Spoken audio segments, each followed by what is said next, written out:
ಯೆಹೋವನೇ, ನಮ್ಮನ್ನು ಕರುಣಿಸು, ನಿನ್ನನ್ನು ಕಾದುಕೊಂಡಿದ್ದೇವೆ. ಪ್ರತಿ ಮುಂಜಾನೆಯೂ ನಮಗೆ ಭುಜಬಲವಾಗಿಯೂ ಇಕ್ಕಟ್ಟಿನಲ್ಲಿ ನಮಗೆ ರಕ್ಷಣೆಯಾಗಿಯೂ ಇರು. ನಮ್ಮ ಆರಂಭವು ತಂದೆ, ಮಗ, ಪರಿಶುದ್ಧಾತ್ಮನ ತ್ರಯೇಕ ನಾಮದಲ್ಲಿ ಉಂಟಾಗಲಿ. ಆಮೇನ್. ನಾವು ಕರ್ತನನ್ನು ಸ್ತುತಿಸುವ ಹಾಗೆ ಸಂಗೀತಗಳಲ್ಲಿ 65ನೇ ಸಂಗೀತದ 1 ಮತ್ತು 2ನೇ ಚರಣವನ್ನು ಹಾಡಿಕೊಳ್ಳೋಣ. ಸಂಗೀತಗಳಲ್ಲಿ 65.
ನಮ್ಮನ್ನು ಬಹಳವಾಗಿ ಪ್ರೀತಿ ಮಾಡುವಂಥ ಪರಲೋಕದ ತಂದೆಯಾದ ದೇವ, ನಿನ್ನನ್ನು ಕೊಂಡಾಡ್ತೇವೆ ಸ್ವಾಮಿ.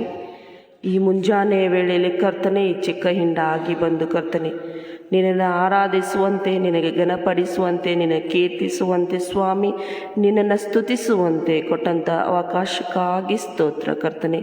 ಇಲ್ಲಿ ಕೂಡಿ ಬಂದಂಥ ಪ್ರತಿಯೊಬ್ಬೊಬ್ಬರನ್ನು ಹೇರಳವಾಗಿ ಆಶೀರ್ವದಿಸು, ಬಲಪಡಿಸು ಕರ್ತನೆ. ಈ ಮುಂಜಾನೆ ವೇಳೆಯಲ್ಲಿ ಕರ್ತನೆ, ಈ ಧ್ವನಿ ಪೆಟ್ಟಿಗೆಯನ್ನು ಕೇಳುವಂಥ ಪ್ರತಿಯೊಬ್ಬೊಬ್ಬರು ಸ್ವಾಮಿ ಆಶೀರ್ವಾದವನ್ನು ಹೊಂದಲಿಕ್ಕಾಗುವಂತೆ ಕೃಪೆಯನ್ನು ಅನುಗ್ರಹಿಸಪ್ಪ ಕರ್ತನೆ. ಸ್ವಾಮಿ, ಉದಯ ಕಾಲದಲ್ಲಿ ಕರ್ತನೆ ನಿನ್ನ ವಾಕ್ಯವನ್ನು ಕೇಳುವಂಥ ಈ ಸುಸಮಯವನ್ನು ನಮಗಾಗಿ ಕೊಟ್ಟಿದ್ದೆ, ಅದಕ್ಕಾಗಿ ಸ್ತೋತ್ರ ಸ್ವಾಮಿ. ನಾವು ಅಲ್ಪರು, ಅಯೋಗ್ಯರು ಕರ್ತನೆ, ಯಾವ ಗಣನೆಗೆ ಬಾರದವರಾದ ನಮ್ಮನ್ನು ಸ್ವಾಮಿ ನಿನ್ನ ಆಯ್ಕೆ ಮಾಡಿ ನಮ್ಮನ್ನು ಕರೆದಾತನು, ನಮ್ಮನ್ನು ಕೈ ಹಿಡಿದು ನಡೆಸುವಾತನು ನನಗಾಗಿ ಸ್ತೋತ್ರ ಸ್ವಾಮಿ. ನಮ್ಮ ಎಲ್ಲ ಕೆಲಸ ಕಾರ್ಯಗಳಲ್ಲಿ ನೀನು ಸಹಾಯಕನಾಗಿರು ಕರ್ತನೆ. ಬೆಳಗಿನ ಜಾವದಿಂದ ಸಾಯಂಕಾಲದವರೆಗೂ ಕರ್ತನೆ ನಡೆಯುವಂಥ ಎಲ್ಲ ಕೆಲಸ ಕಾರ್ಯಗಳಲ್ಲಿ ತಿರುಗಿ ಮತ್ತೆ ಸಾಯಂಕಾಲದಲ್ಲಿ ನಡೆಯುವಂಥ ಆರಾಧನೆಯಲ್ಲೂ ಸಹಿತ ಸ್ವಾಮಿ ನಮ್ಮೆಲ್ಲರನ್ನ ಕೈ ಹಿಡಿದು ನಡೆಸಪ್ಪ. ನಿನ್ನ ವಾಕ್ಯವನ್ನು ಸ್ವಾಮಿ ನಮ್ಮ ಹೃದಯದೆಲ್ಲ ಹದಲಿಗೆಯಲ್ಲಿ ಬರಲಿಕ್ಕಾಗುವಂತೆ ಕೃಪೆಯನ್ನು ಅನುಗ್ರಹಿಸು ಸ್ವಾಮಿ. ನಾವು ಒಂದು ಕಿವಿಯಿಂದ ಕೇಳಿ ಇನ್ನೊಂದು ಕಿವಿಯಿಂದ ಬಿಡದೆ ಸ್ವಾಮಿ ನಾವು ಗಟ್ಟಿಯಾಗಿ ನಿನ್ನನ್ನು ಆತುಕೊಂಡವರಾಗಿ ನೀವು ನಮ್ಮನ್ನು ಸ್ವಾಮಿ ಬಲಗೈಯನ್ನು ಹಿಡಿಯುವಂಥ ದೇವರಾಗಿದ್ದೀರಿ. ಅದಕ್ಕಾಗಿ ಸ್ತೋತ್ರ ಕರ್ತನೆ. ಈ ದಿನದಲ್ಲಿ ವಾಕ್ಯ ಸಂದೇಶವನ್ನು ಸಾರುವಂಥ ನಿನ್ನ ಮಗನನ್ನು ನಿನ್ನ ಕೈಗೆ ಒಪ್ಪಿಸಿಕೊಡುತ್ತೇವೆ. ಅವರ ಮೂಲಕವಾಗಿ ನೀನು ಮಹಿಮೆಯನ್ನು ಹೊಂದು ಸ್ವಾಮಿ. ನಮ್ಮೆಲ್ಲರ ಜೀವಿತದಲ್ಲಿ ಹೊಸ ವಾಕ್ಯವು ಅದು ಮೂಡಿ ಬರಲಿಕ್ಕಾಗುವಂತೆ ಕೃಪೆಯಿಂದ ಕೃಪೆಗೆ ನಮ್ಮನ್ನು ನಡೆಸು ಎಂಬುದಾಗಿ ನಮ್ಮ ಪ್ರಭುವಾದ ಯೇಸು ಕ್ರಿಸ್ತನ ಅತಿ ಮುದ್ದಾದ ನಾಮದಲ್ಲಿ ಬೇಡಿ ಹೊಂದಿದವಳಾಗಿದ್ದೇನೆ ತಂದೆಯಾದ ದೇವರೇ, ಆಮೇನ್. ನಾವು ಕರ್ತನನ್ನು ಸ್ತುತಿಸುವ ಹಾಗೆ ಮಹಿಮಾ ಗೀತೆಗಳನ್ನು ಹಾಡಿಕೊಳ್ಳೋಣ. ಮೊದಲನೇದಾಗಿ ಮುಂದೆ ಹೋಗುವೆನು ನನ್ನ ಯೇಸುವಿನೊಂದಿಗನೇ.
ಸಂತೋಷವಾಗಿದ್ದೀರಾ?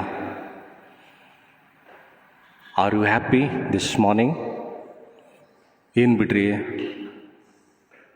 ದಿವಸ ಮುಂಜಾನೆ ಬರೋದು ಒಂದು ತ್ರಾಸ ಆಗ್ಬಿಟ್ಟೈತ್ರಿ ಅಲ್ಲ?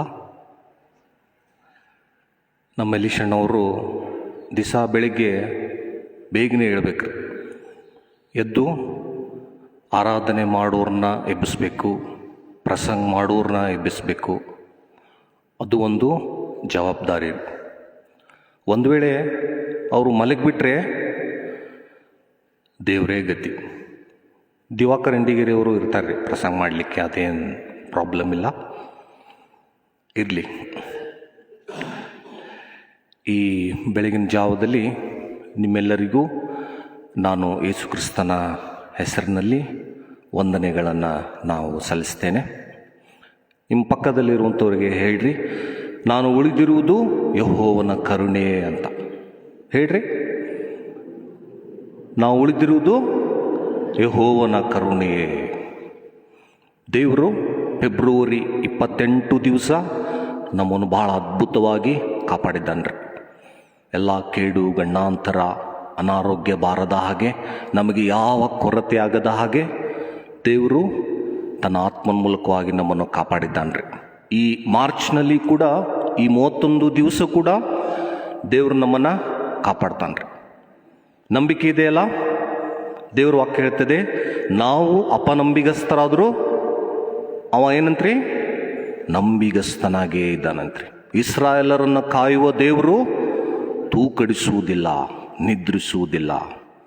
ಈ ಮಾರ್ಚ್ 31 ದಿವಸನೂ ಕೂಡ, ವರ್ಷವೆಲ್ಲ ಕೂಡ ದೇವರು ನಮ್ಮನ್ನು ಕಾಪಾಡ್ತಾನ್ರಿ.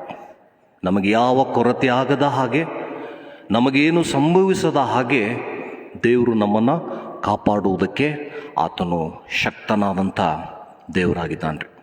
ಅಪೊಸ್ತಲನಾದಂಥ ಪೌಲನು ಫಿಲಿಪ್ಪಿ ಪತ್ರಿಕೆಯಲ್ಲಿ ಅವನು ಹೀಗೆ ಹೇಳ್ತಾನ್ರಿ, ಮನೆಗೆ ಹೋಗಿ ಓದ್ರಿ. ಯಾವಾಗಲೂ ಕರ್ತನಲ್ಲಿ ಸಂತೋಷಿಸಿರಿ, always rejoice in the Lord. ಈ ಮಾತನ್ನು ಅವನು ಯಾವಾಗ ಹೇಳ್ತಾನಂದರೆ, ಅವನನ್ನು ಬೇಡಿಯಲ್ಲಿ ಹಾಕಿರ್ತಾರ್ರಿ, ಆವಾಗ ಅವನು ಈ ಮಾತನ್ನು ಹೇಳ್ತಾನೆ. ಬಹಳ ಸಾರಿ ಪತ್ರಿಕೆಗಳನ್ನು, ಅವನು ಬರೆದ ಪತ್ರಿಕೆಗಳನ್ನು ನಾವು ಓದಿಕೊಳ್ಳುವುದಾದರೆ ಅವನು ಹೇಳ್ತಾನೆ, ಯಾವಾಗಲೂ ಅಂತೆ. ಹಣ ಇದ್ದರೂ ಸಂತೋಷ ಪಡಬೇಕು, ಹಣ ಇಲ್ದಾಗಲೂ ಕೂಡ ಸಂತೋಷ ಪಡಬೇಕು, ಸೇವೆಗೆ ಅನುಕೂಲ ಆದಾಗಲೂ ಕೂಡ ಸಂತೋಷ ಪಡಬೇಕು, ಅನಾನುಕೂಲ ಆದಾಗಲೂ ಕೂಡ ಸಂತೋಷ ಪಡಬೇಕು. ಊಟ ಇದ್ದರೂ ಕೂಡ ಸಂತೋಷ, ಊಟ ಇಲ್ಲದೆ ಇದ್ದರೂ ಕೂಡ ಸಂತೋಷ, ಬ್ಯಾಂಕ್ ಬ್ಯಾಲೆನ್ಸ್ 0 ಆದರೂ ಕೂಡ ಸಂತೋಷ, ಬ್ಯಾಂಕ್ ಬ್ಯಾಲೆನ್ಸ್ ಜಾಸ್ತಿ ಆದರೂ ಕೂಡ ಸಂತೋಷ, ಹಿಂಸೆಯಲ್ಲಿಯೂ ಕೂಡ ಸಂತೋಷ, ದುಃಖದಲ್ಲಿ, ಬಡತನದಲ್ಲಿ, ಅನಾರೋಗ್ಯದಲ್ಲಿ, ಎಲ್ಲದರಲ್ಲಿಯೂ ಕೂಡ ಸಂತೋಷ ಪಡ್ರಿ. ಅವನ ಮುಂದೆ ಅನೇಕರನ್ನ ಬಂಧಿಸ್ತಾ ಇದ್ದಾರೆ, ಪೌಲನ ಮುಂದೆ ಅನೇಕರನ್ನ ಮರಣದಂಡನೆಗೆ ಹಾಕ್ತಾ ಇದ್ದಾರೆ. ಆದರೆ ಪೌಲ ಹೇಳ್ತಾನೆ, always rejoice in the lord. ನಮ್ಮ ಸಂತೋಷ ಯಾರ್ರೀ? ಯೇಸು ನಮ್ಮ ಸಂತೋಷವಾಗಿದ್ದಾನೆ. ಈ ಬೆಳಗಿನ ಜಾವದಲ್ಲಿ ಒಂದು ಸತ್ಯವನ್ನು ನಾನು ನಿಮಗೆ ಹೇಳಲಿಕ್ಕೆ ಇಷ್ಟಪಡ್ತೇನೆ. ನಾವು ಯಾವಾಗ ಮತ್ತೊಬ್ಬರಿಗಾಗಿ ಪ್ರಾರ್ಥಿಸುವುದನ್ನು ಕಲಿತೇವೆಯೋ ಆವಾಗ ದೇವರು ನಮ್ಮನ್ನು ಬಹಳವಾಗಿ ನಮ್ಮನ್ನು ಆಶೀರ್ವಾದ ಮಾಡ್ತಾನ್ರಿ. ಯಾವಾಗ ನಾವು ಮತ್ತೊಬ್ಬರ ಹಿತವನ್ನು ಬಯಸಿ, ಮತ್ತೊಬ್ಬರಿಗಾಗಿ, ಮತ್ತೊಬ್ಬರ ಒಳಿತಿಗಾಗಿ, ಮತ್ತೊಬ್ಬರ ಕ್ಷೇಮಕ್ಕಾಗಿ ನಾವು ಯಾವಾಗ ಪ್ರಾರ್ಥಿಸ್ತೇವೆಯೋ ಆವಾಗ ದೇವರು ನಮ್ಮನ್ನು ಆಶೀರ್ವಾದ ಮಾಡ್ತಾನ್ರಿ. ನಿಮಗೆ ಯಾರು ಹಾಗೆ ಮಾಡಿದರೋ, ನಿಮ್ಮ ಹೆಸರನ್ನು ಯಾರು ಕೆಟ್ಟದ್ದೆಂದು ತೆಗೆದುಹಾಕಿದರೋ, ನಿಮ್ಮ ವಿಷಯದಲ್ಲಿ ಯಾರು ಸುಳ್ಳು ಸಾಕ್ಷಿ ಹೇಳಿದರೋ, ನಿಮಗೆ ಯಾರು ನಿಮಗೆ ಕೇಡು ಮಾಡಬೇಕೆಂಬುದಾಗಿ ನಿಮಗೆ ಆಲೋಚನೆ ಮಾಡಿದರೋ, ಇವನು ಹಾಳಾಗಿ ಹೋಗಲಿ, ಇವನು ಸತ್ಯಾನಾಶ ಆಗಿ ಹೋಗಲಿ ಅಂತ ನಿಮ್ಮ ವಿಷಯದಲ್ಲಿ ಯಾರು ಅಂದುಕೊಂಡ್ರು, ಯಾರು ಬಯಸಿದ್ದಾರೋ, ಯಾರು ಉದ್ದೇಶಿಸಿದ್ದಾರೋ ಅಂಥವ್ರನ್ನೆಲ್ಲ ಒಂದು ಪಟ್ಟಿ ಮಾಡಿರಿ, ಒಂದು ಬುಕ್ ತೆಗೆದುಕೊಳ್ರಿ, ಅವರ ಹೆಸರನ್ನು ಬರೀರಿ, ನಿಮ್ಮ ಪ್ರಾರ್ಥನೆ ಕೋಣೆಗೆ ಹೋಗ್ರಿ, ಅವರಿಗೋಸ್ಕರವಾಗಿ ಯಥಾರ್ಥವಾಗಿ ನೀವು ಪ್ರಾರ್ಥನೆ ಮಾಡಿ. ದೇವರೇ, ಈ ವ್ಯಕ್ತಿಯನ್ನು ನೀನು ಆಶೀರ್ವಾದ ಮಾಡು. ಇವನು ನನಗೆ ಬೈದಿದ್ದಾನೆ, ಇವನು ನನ್ನ ಹೆಸರನ್ನು ಅಪಪ್ರಚಾರ ಮಾಡಿದ್ದಾನೆ, ಇವನು ನನ್ನ ವಿಷಯದಲ್ಲಿ ಕೇಡು ಮಾಡಿದ್ದಾನೆ.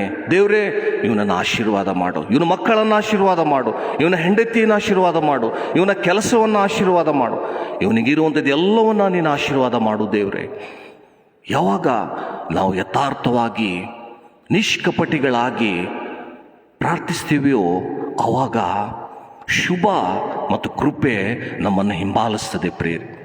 ಉದಾಹರಣೆಗಾಗಿ ನಿಮ್ಮಲ್ಲಿ ಯಾರಾದರೂ ಸತ್ಯವೇದ ತಂದಿದ್ರೆ ಯೋಬನ ಪುಸ್ತಕ ಕೊನೆ ಅಧ್ಯಾಯ 42ನೇ ಅಧ್ಯಾಯ ಒಬ್ಬರು ಓದ್ರಿ. ಹಳೆ ಒಡಂಬಡಿಕೆಯಲ್ಲಿ ಯೋಬನು ಬರೆದ ಪುಸ್ತಕ 42ನೆಯ ಅಧ್ಯಾಯ ಅದರ 10ನೇ ವಚನ ಓದ್ರಿ. ಎಂಥ ಉಲ್ಲಾಸವು ಸಂತೋಷವು ನಿನ್ನನ್ನಾರಾಧಿಸಲು, ಎಂಥ ಉಲ್ಲಾಸವು ಸಂತೋಷವು ನಿನ್ನನ್ನಾರಾಧಿಸಲು. ಯೋಬ 42 10ನೇ ವಚನ ಓದ್ರಿ.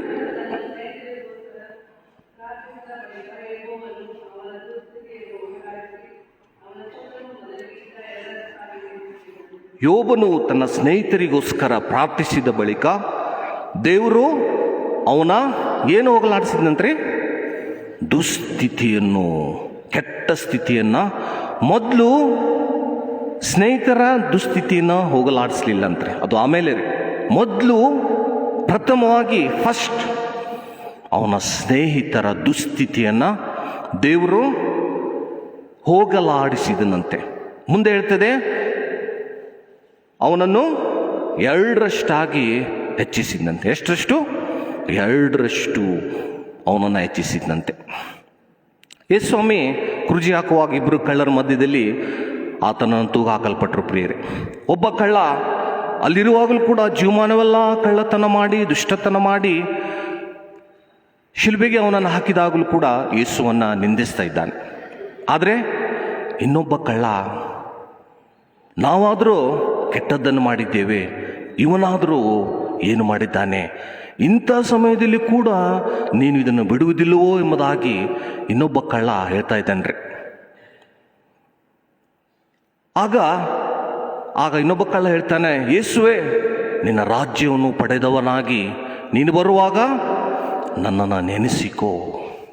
ಆವಾಗ ಯೇಸುಸ್ವಾಮಿ ಹೇಳ್ಬೋದಿತ್ರಿ ಅವನಿಗೆ, ಏ ಕಳ್ಳ, ಜೀವಮಾನವೆಲ್ಲ ನೀನು ಕಳ್ಳತನ ಮಾಡಿ ಮತ್ತೊಬ್ಬರ ಮನೆಯನ್ನು ಲಪಟಾಯಿಸಿ ದುಷ್ಟತನ ಮಾಡಿ ಈಗ ನನ್ನನ್ನು ಬೇಡ್ತಾ ಇದ್ದೀಯಾ? ನಾನೆಂಥವನು? ನನ್ನ ವ್ಯಕ್ತಿತ್ವ ಎಂಥದ್ದು? ನೀನು ಯಾರು? ನಿನ್ನನ್ನು ನೆನೆಸ್ಕೋಬೇಕಾ ನಾನು ಅಂತ ಹೇಳಿದನಾ? ಏನಂದರಿ? ಈ ಹೊತ್ತೇ ನನ್ನ ಸಂಗಡ ಪರದೈಸಿನಲ್ಲಿರುವಿ. ದ ಲಾಸ್ಟ್ ಮೂಮೆಂಟ್, ಕೊನೆ ಗಳಿಗೆಯಲ್ಲಿದ್ದಾನ್ರಿ ಕಳ್ಳ. ಇನ್ನೇನು ಸಾಯುವ ಸ್ಥಿತಿಯಲ್ಲಿದ್ದಾಗ ಈ ಹೊತ್ತೇ ನನ್ನ ಸಂಗಡ ಪರದೈಸಿನಲ್ಲಿ ಇರುವಿ. ಪ್ಯಾರಡೈಸ್ ಮೇಲೆ ಇರುವಂಥದ್ದಾಗಿದೆ ರೀ ಅದು. ಎಷ್ಟು ಅದ್ಭುತವಾದಂಥ ವ್ಯಕ್ತಿ. ಅಲ್ಲಿ ಕೂಡ ಯೇಸುವು ಅವನಿಗೆ ಒಳ್ಳೆಯದನ್ನು ಮಾಡುವುದನ್ನು ನಾವು ನೋಡಿಕೊಳ್ತೇವೆ. ಒಬ್ಬ ಕಳ್ಳ ನಿತ್ಯವಾದ ನರಕಕ್ಕೆ ಹೋದ, ಇನ್ನೊಬ್ಬ ಕಳ್ಳ ನಿತ್ಯ ಜೀವಕ್ಕೆ ಹೋದನು ಅಂತ ನಾವು ಸತ್ಯವೇದದಲ್ಲಿ ನಾವು ನೋಡ್ಕೊಳ್ತೇವೆ ಪ್ರೇರೆ. ಯಾವಾಗ ನಾವು ಮತ್ತೊಬ್ಬರಿಗೋಸ್ಕರವಾಗಿ ಪ್ರಾರ್ಥಿಸ್ತೀವಿ, ಅವನು ನನಗೆ ಕೇಡು ಮಾಡಿದ್ದಾನೆ, ನಾನೂ ಅವನಿಗೆ ಕೇಡು ಮಾಡ್ತೇನೆ, ಅವನು ನನ್ನ ದಾರಿಗೆ ಅಡ್ಡಗೊಟ್ಟಿದ್ದಾನೆ, ನಾನೂ ಅವನಿಗೆ ಅಡ್ಡಗಡ್ತೇನೆ, ಅವನು ನನ್ನನ್ನು ದ್ವೇಷಿಸ್ತಾನೆ, ನಾನು ಬೀಳಬೇಕಂತ ಅವನು ಪ್ರಯತ್ನ ಮಾಡ್ತಾನೆ, ನನ್ನ ಅವನತಿಯನ್ನು ಅವನು ಸಹಿಸುವುದಿಲ್ಲ, ನಾನು ಅವನಂತೆ ಮಾಡಬೇಕು ಅಂತ ನಾವು ಅಂದುಕೊಂಡು ಜೀವಿಸುವುದಾದರೆ ನಮಗೆ ದೇವರಿಂದ ಆಶೀರ್ವಾದಗಳು ದೊರೆಯುವುದಿಲ್ಲ ಪ್ರಿಯರೇ. ನಮ್ಮ ದುಸ್ಥಿತಿ ಹಾಗೇ ಇರ್ತಿದೆ ರೀ. ನಮಗೆ ತಿಳಿಯದ ಹಾಗೆ ನಮ್ಮನ್ನು ನಾವೇ ವಂಚನೆಯನ್ನು ಮಾಡಿಕೊಳ್ತೇವೆ ಪ್ರಿಯರೇ. ಯೋಬ ತನ್ನ ಸ್ನೇಹಿತರಿಗೋಸ್ಕರವಾಗಿ ಯಾವಾಗ ಯಥಾರ್ಥನಾಗಿ ಅವನು ಪ್ರಾರ್ಥಿಸಿದನೋ, ಫಸ್ಟ್ ದೇವರು ಅವನ ದುಸ್ಥಿತಿಯನ್ನೆಲ್ಲ ಹೋಗಲಾಡಿಸಿದಂತೆ.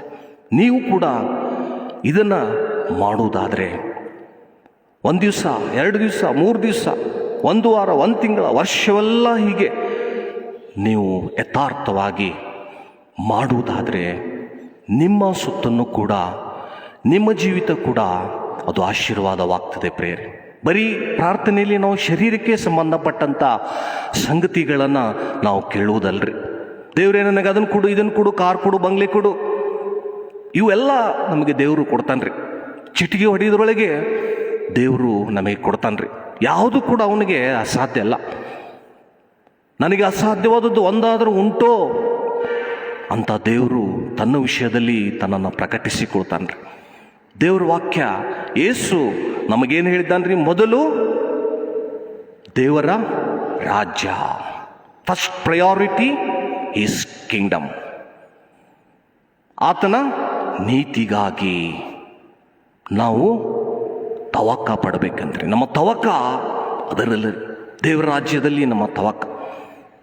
ಲೋಕದ ಜನಗಳ ಹಾಗೆ ತಿನ್ನಬೇಕು, ಕುಡಿಬೇಕು, ಮಜಾ ಮಾಡಬೇಕು, ಸುಖ ಪಡಬೇಕು, ಇದು ಅಲ್ಲ ರೀ. ದೇವರು ನಮ್ಮನ್ನು ಇದಕ್ಕಾಗಿ ಕರೀಲಿಲ್ಲ ರೀ. ನಾವು ಪ್ರತ್ಯೇಕಿಸಲ್ಪಟ್ಟಂಥ ಜನಾಂಗ, ರಾಜವಂಶಸ್ಥರು, ಯಾಜಕರು, ದೇವರಿಗೇನೆ ಅಂತ ನಾವು ಮೀಸಲಾದಂಥ ವ್ಯಕ್ತಿಗಳು ರೀ. ದೇವರು ನಮ್ಮನ್ನು ಎಷ್ಟು ಅದ್ಭುತವಾಗಿ ನಮ್ಮನ್ನು ಕಾಪಾಡಿದ್ದಾನೆ ನೋಡ್ರಿ.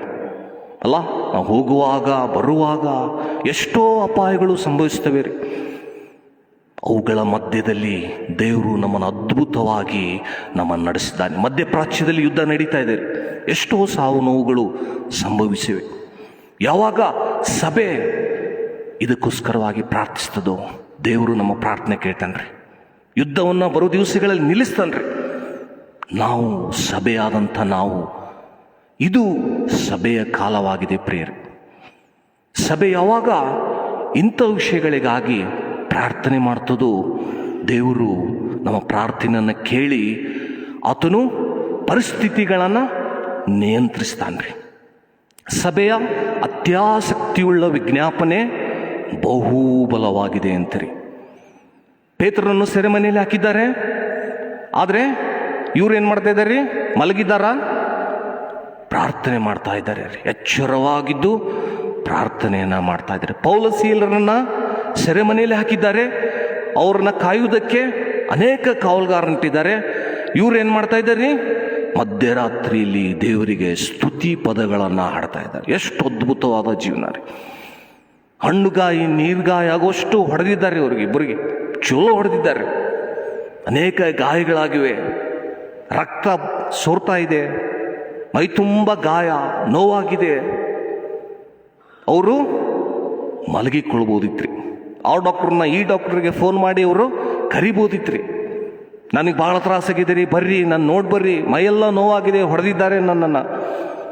ಆದರೆ ಅವರು ಏನು ಮಾಡಲಿಲ್ಲ ಪ್ರೇರೆ. ದೇವರಿಗೆ ಅಂಥ ನೋವಿನಲ್ಲಿಯೂ ಕೂಡ, ಅಂಥ ಹಿಂಸೆಯಲ್ಲಿ ಕೂಡ, ಅಂಥ ಗಾಯಗಳಲ್ಲಿ ಕೂಡ ಮಧ್ಯರಾತ್ರಿಯಲ್ಲಿ ದೇವರಿಗೆ ಸ್ತುತಿ ಪದಗಳನ್ನು ಅವರು ಹಾಡ್ತಾ ಇದ್ದಾರೆ. ಬೆಳಗಾಗೋಷ್ಟರಲ್ಲಿ ಅವರಿಗೆ ಅವರ ಹಾಕಿದಂತೆಲ್ಲ ಬೇಡಿಗಳು ಕಳಚಿ ಬಿದ್ದು ಅವರಿಗೆ ಬಿಡುಗಡೆ ಆಯಿತು ಅಂತ ದೇವರ ವಾಕ್ಯದಲ್ಲಿ ನಾವು ನೋಡಿಕೊಳ್ತೇವೆ ಪ್ರೇರೆ. ಆದ ಕಾರಣ ಈ ಸಮಯದಲ್ಲಿ ನಿಮ್ಮನ್ನು ನಾನು ಬೇಡಿಕೊಳ್ಳುವುದೇನೆಂದರೆ, ಕೇಳಿಕೊಳ್ಳುವುದೇನೆಂದರೆ, ನಿಮಗೆ ಯಾರು ಕೇಡು ಮಾಡಿದ್ದಾರೋ, ನಿಮಗೆ ಯಾರು ಹಿಂಸಿಸಿದ್ದಾರೋ ಅವರ ಹೆಸರನ್ನು ಪಟ್ಟಿ ಮಾಡಿರಿ. ಅವರಿಗೋಸ್ಕರವಾಗಿ, ಅವರ ಮೇಲಿಗೋಸ್ಕರವಾಗಿ, ಅವರ ಒಳ್ಳೆಯದಕ್ಕೋಸ್ಕರವಾಗಿ ನೀವು ಪ್ರಾರ್ಥನೆ ಮಾಡಿರಿ. ಈ ಸ್ವಾಮಿ ಮತ್ತಾಯ 5ನೇ ಅಧ್ಯಾಯದಲ್ಲಿ ಆತನು ಹೇಳ್ತಾನೆ. ಓದ್ರಿ ಒಬ್ರು ಯಾರಾದ್ರು? 5:11 ವಚನ. ಮತ್ತಾಯ 5:11 ವಚನ. ಬೇಗ ನೀವು ಓದ್ರಿ.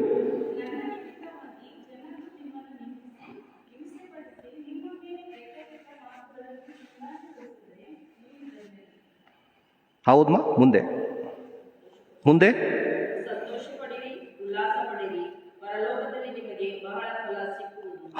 ನನ್ನ ನಿಮಿತ್ತವಾಗಿ ಜನರು ನಿಮ್ಮನ್ನು ಹಿಂಸೆ ಪಡಿಸಿದರೆ, ನಿಮ್ಮ ಮೇಲೆ ಕೆಟ್ಟ ಮಾತುಗಳನ್ನು ಹೊರಿಸಿದರೆ, ಸುಳ್ಳಾಗಿ ಹೊರಿಸಿದರೆ, ನಿಮ್ಮ ಮೇಲೆ ಅಪರಾಧ ಹೊರಿಸಿದರೆ ನೀವೇನು ಮಾಡಬೇಕಂತೆ?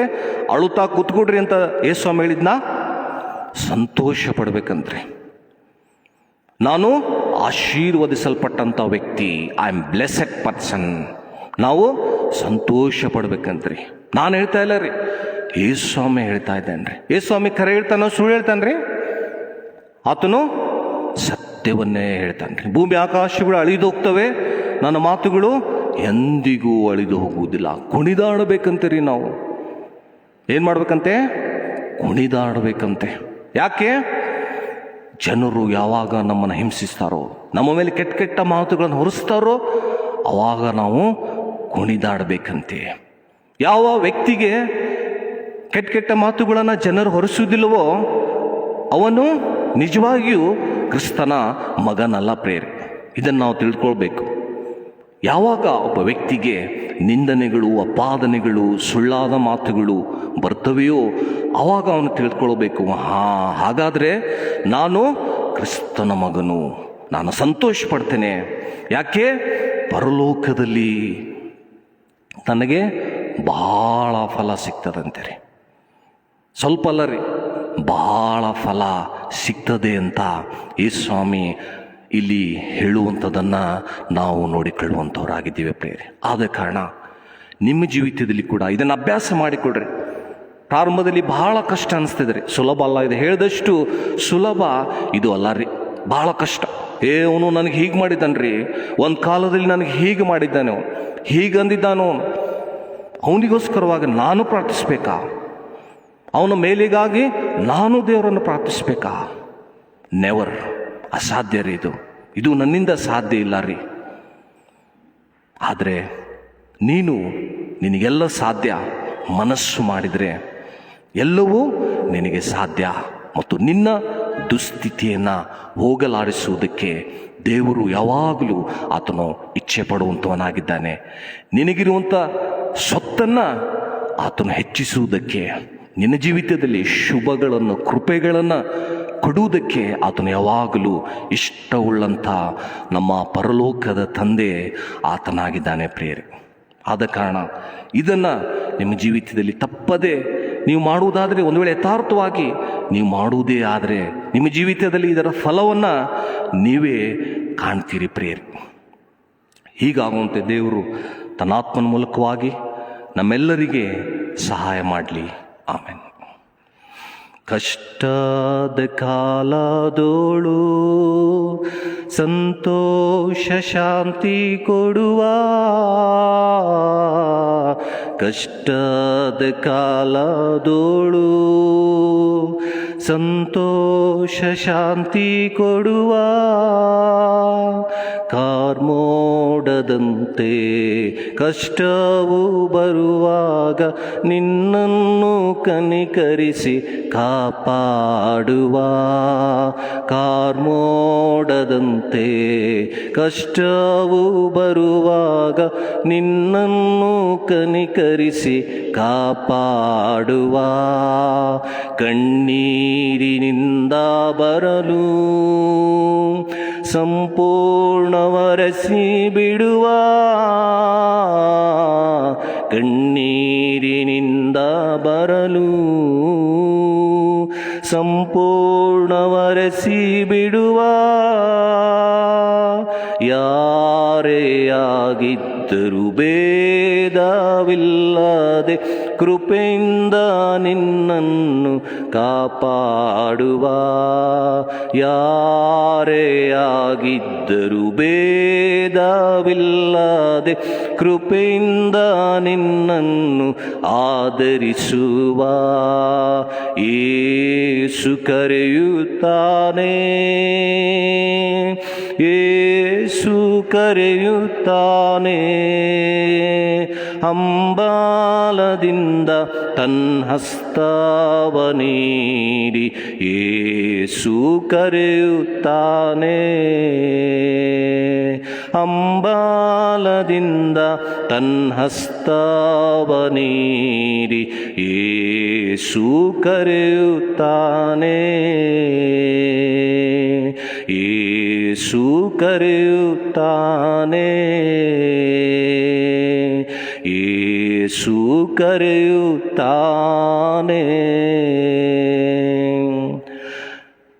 ನಮ್ಮನ್ನು ಬಹಳವಾಗಿ ಪ್ರೀತಿಸಿದಂಥ ನಮ್ಮ ಪರಲೋಕದ ತಂದೆಯಾದ ದೇವರೇ, ನಾವು ಉಳಿದಿರುವುದು ನಿನ್ನ ಕರುಣೆ ಆಗಿರುವುದಕ್ಕಾಗಿ ನಿನಗೆ ವಂದನೆಗಳು. ನಮ್ಮ ಜೀವಿತದಲ್ಲಿ ನೀನು ಒಳ್ಳೆಯದನ್ನು ಮಾಡುವಂಥ ನಮ್ಮ ತಂದೆಯಾಗಿದ್ದಿ. ಮಾತ್ರವಲ್ಲದೆ ನಮ್ಮ ಅಪರಾಧಗಳಿಗೆ ತಕ್ಕ ಹಾಗೆ ನಮ್ಮನ್ನು ಶಿಕ್ಷಿಸಲಿಲ್ಲ. ನಮ್ಮನ್ನು ಶಾಶ್ವತವಾದ ಪ್ರೀತಿಯಿಂದ, ನಿತ್ಯವಾದ ಪ್ರೀತಿಯಿಂದ ನೀನು ಪ್ರೀತಿಸಿದ್ದಕ್ಕಾಗಿ ನಾವು ನಿನಗೆ ಸ್ತೋತ್ರ ಸಲ್ಲಿಸ್ತೇವೆ. ಈ ನಿನ್ನ ಮಹೋಪಕಾರಗಳಿಗೆ ಬದಲೇನು ಮಾಡಲೆಂಬುದಾಗಿ ಭಕ್ತನಾದಂಥ ದಾವೀದನು ಹೇಳಿದ ಹಾಗೆ, ನನ್ನ ಮನೆಯವೇ ಯೆಹೋವನನ್ನು ಕೊಂಡಾಡು, ನನ್ನ ಸರ್ವ ಇಂದ್ರಿಯಗಳೇ ಆತನ ಪರಿಶುದ್ಧವಾದ ನಾಮವನ್ನು ಕೀರ್ತಿಸಿರಿ, ಆತನು ಮಾಡಿದ ಉಪಕಾರಗಳಲ್ಲಿ ಒಂದನ್ನು ಮರೆಯಬೇಡೆಂಬುದಾಗಿ ದಾವೀದನು ಹೇಳಿದ ಹಾಗೆ, ದೇವರೇ ನಮ್ಮ ತಂದೆ ನಾವು ಕೂಡ ನಮ್ಮ ಜೀವಿತದಲ್ಲಿ ನೀನು ಮಾಡಿರುವಂಥ ಉಪಕಾರಗಳನ್ನು ಮರೆಯದ ಹಾಗೆ ನಮ್ಮೆಲ್ಲರಿಗೆ ನೀನು ಸಹಾಯ ಮಾಡುವಂತ ನೀನು ಪ್ರಾರ್ಥಿಸ್ತೇವೆ. ಸೇರಿದಂತೆಲ್ಲ ಪ್ರಿಯ ಮಕ್ಕಳಿಗಾಗಿ ಸ್ತೋತ್ರ. ಅವ್ರನ್ನ ಆಶೀರ್ವಾದ ಮಾಡು, ಬಲಪಡಿಸು, ಅವರ ದುಸ್ಥಿತಿಯನ್ನು ಹೋಗಲಾಡಿಸಿ, ಅವರ ಸೊತ್ತನ್ನು, ಅವ್ರಿಗಿರುವಂಥ ಎಲ್ಲವುಗಳನ್ನು ನೀನು ಹೆಚ್ಚಿಸು. ಶುಭ ಕೃಪೆ ನಿನ್ನ ಮಕ್ಕಳ ಜೀವಿತದಲ್ಲಿ ಹಿಂಬಾಲಿಸಲಿ ಅಂತ ಪ್ರಾರ್ಥಿಸ್ತೇವೆ. ಯಾರು ಅನಾರೋಗ್ಯದಲ್ಲಿದ್ದಾರೋ ಅವರಿಗೆ ಬೇಕಾದಂಥ ಆರೋಗ್ಯವನ್ನು, ಆರೋಗ್ಯದಾಯಕನಾದಂಥ ನೀನು ನಿನ್ನ ಆರೋಗ್ಯವನ್ನು ಅವರಿಗೆ ಅನುಗ್ರಹಿಸಿಕೊಡು. ಬಲಹೀನತೆಯಲ್ಲಿ ನಿನ್ನ ಬಲ ಅವರ ಜೀವಿತದಲ್ಲಿ ಪೂರ್ಣ ಸಾಧಕವಾಗಲಿಕ್ಕಾಗುವಂತೆ ನೀನು ಸಹಾಯ ಮಾಡಂತ ಪ್ರಾರ್ಥಿಸ್ತೇವೆ. ಲೋಕದಲ್ಲಿ ಶಾಂತಿಯನ್ನು, ಸಮಾಧಾನವನ್ನು ಅನುಗ್ರಹಿಸಿಕೊಡು. ಯುದ್ಧವನ್ನು ನಿಲ್ಲಿಸಿಬಿಡು ಅಂತ ದೇವರೇ, ಭೂಲೋಕದಲ್ಲಿ ಸಮಾಧಾನವನ್ನು ನೀನು ಸ್ಥಾಪಿಸುವಂತ ನಿನ್ನ ಪ್ರಾರ್ಥಿಸ್ತೇವೆ. ನಿನ್ನ ವಾಕ್ಯ ಕೇಳಿದಂಥ ಪ್ರತಿಯೊಬ್ಬೊಬ್ಬರಿಗಾಗಿ ನಿನಗೆ ಸ್ತೋತ್ರ. ನಿನ್ನ ಹೆಜ್ಜೆ ಜಾಡಿನಲ್ಲೇ ಯೇಸುವೆ ನಾವು ನಡೀಲಿಕ್ಕಾಗುವಂತೆ ನೀನು ನಮಗೆ ಮಾದರಿಯನ್ನು ತೋರಿಸುವುದಿ, ಅದೇ ಮಾದರಿಯನ್ನು ನಾವು ಅನುಸರಿಸಲಿಕ್ಕಾಗುವಂತೆ, ಮತ್ತೊಬ್ಬರ ಒಳಿತಿಗಾಗಿ ಪ್ರಾರ್ಥಿಸ್ಲಿಕ್ಕಾಗುವಂತೆ, ಮತ್ತೊಬ್ಬರ ಮೇಲೆಗಾಗಿ ನಾವು ಪ್ರಾರ್ಥನೆ ಮಾಡಲಿಕ್ಕಾಗುವಂಥ ಮನಸ್ಸನ್ನು ನಮ್ಮೆಲ್ಲರಿಗೆ ನೀನು ಅನುಗ್ರಹಿಸುವಂತ ನೀನು ಪ್ರಾರ್ಥಿಸ್ತೇವೆ. ನಿನ್ನ ಮಕ್ಕಳು ಒಂದು ದೊಡ್ಡ ಸಮಾಧಾನದಿಂದ, ದೊಡ್ಡ ಶಾಂತಿಯಿಂದ ಲೋಕದೊಳಕ್ಕೆ ಇಲ್ಲಿಂದ ಹೊರಟು ಹೋಗ್ಲಿಕ್ಕಾಗುವಂತೆ, ಎಲ್ಲ ಗ್ರಹಿಕೆಯನ್ನು ಮೀರುವಂಥ ನಿನ್ನ ಶಾಂತಿ, ಸಮಾಧಾನ ನಿನ್ನ ಮಕ್ಕಳ ಸಂಗಡ ಇದ್ದುಕೊಂಡು ಮುಂದೆ ನಡೆಸಲಿ ಅಂತ ನಮ್ಮ ಸಭೆಯಲ್ಲಂತ ಎಲ್ಲ ಕುಟುಂಬಗಳನ್ನು ನೀನು ಆಶೀರ್ವಾದ ಮಾಡುವಂಥ ಪ್ರಾರ್ಥಿಸ್ತಾ, ಘನಮಾನ ಮಹಿಮೆಗಳನ್ನು ನಿನಗೆ ಸಲ್ಲಿಸ್ತಾ ಈ ಪ್ರಾರ್ಥನೆಯನ್ನು ಯೇಸುವೆ ನಿನ್ನ ಪರಿಶುದ್ಧವಾದ ನಾಮದಲ್ಲಿ ಬೇಡಿ ಹೊಂದಿದ್ದೇವೆ ನಮ್ಮ ಪ್ರಿಯ ತಂದೆಯೇ, ಆಮೆನ್.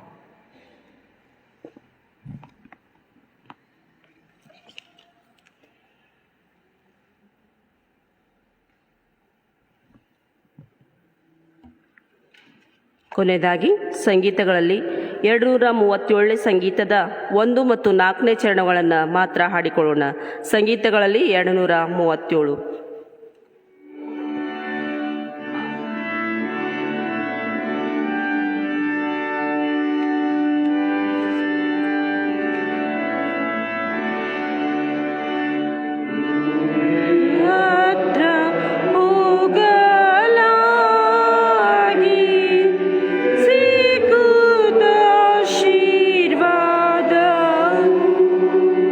Yesu wanu be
ಕರ್ತನು ಕಲಿಸಿಕೊಟ್ಟ ಪ್ರಾರ್ಥನೆಯನ್ನು ನಾವೆಲ್ಲರೂ ಪದ್ಯ ರೂಪದಲ್ಲಿ ಹೇಳಿಕೊಳ್ಳೋಣ.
ಸದಾಕಾಲವು ಇಲ್ಲಿ ಕೂಡಿ ಬಂದಂಥ ಎಲ್ಲ ದೇವಜನರೊಟ್ಟಿಗೂ ಹಾಗೂ ಯುದ್ಧ ಕಲಹಗಳು ನಡೆಯುವಂಥ ಎಲ್ಲ ದೇಶಗಳ ಮೇಲೆಯೂ ನೆಲೆಯಾಗಿರಲಿ.